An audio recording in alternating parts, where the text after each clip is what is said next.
Minnesota. So out of deference to the Senate, we're going to start with the Senate. Cory Campbell.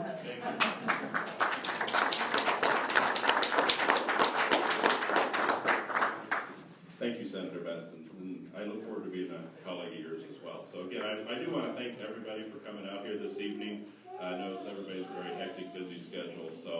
And I do want to reiterate again the teamwork, again, helping out Jason, Allie, and Anna, that we want to return this district, make it completely Republican again. So, and what we're going to do here is we've been, from the Senate, we want to build a majority that you can actually trust.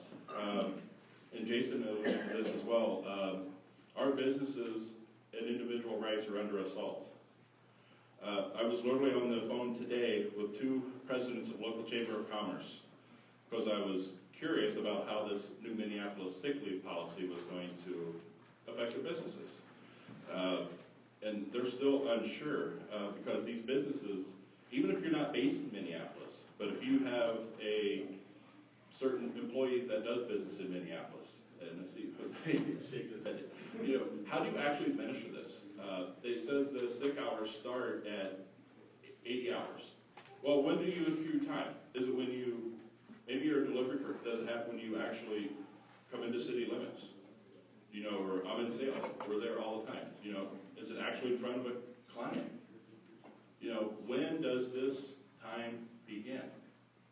And honestly, the chamber, they were really unsure of how that would actually still work and still be worked out. And when they start meddling, you start getting into these questions, it makes it sound like, hey, we've got like 6 employees, 8 employees here, and it's easy to do. Well, if you're all in Minneapolis and you don't have anything else, that probably works, but there's too many other businesses that that's really going to affect it. It makes it extremely difficult.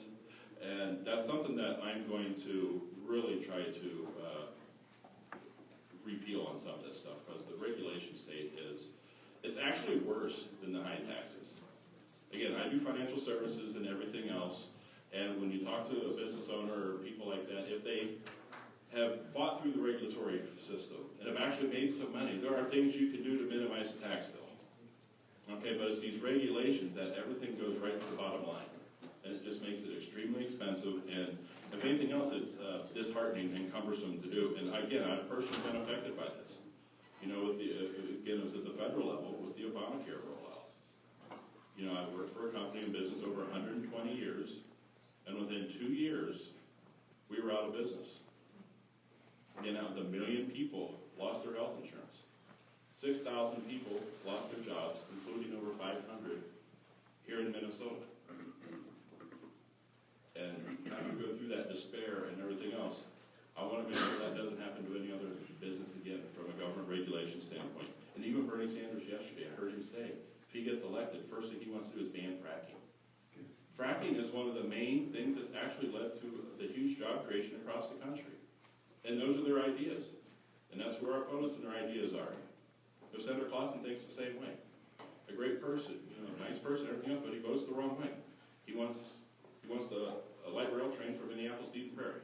I don't know why. There's no one in here who's going to ride it. Kyle, you live in Eden. You work out there. Would you ride it? So, and he's my brother, so I can pick on him for a second. So,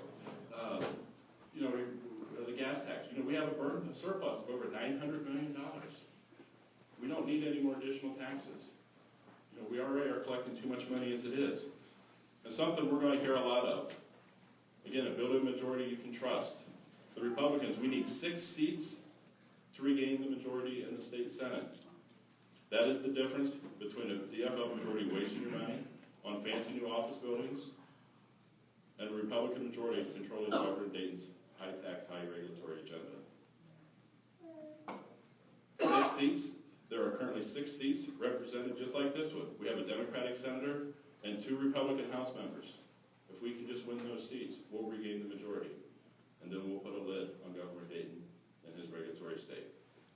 So again, I pledge to you here today that I'm going to work with the House candidates, work with Jason. We're going to be out knocking on doors, going to events and everything else. I've got over 25,000 doors to knock on between now and November 8th. And I pledge to you that we're going to go out and do that. We're going to return this seat back to the Republicans where it belongs. And thank you.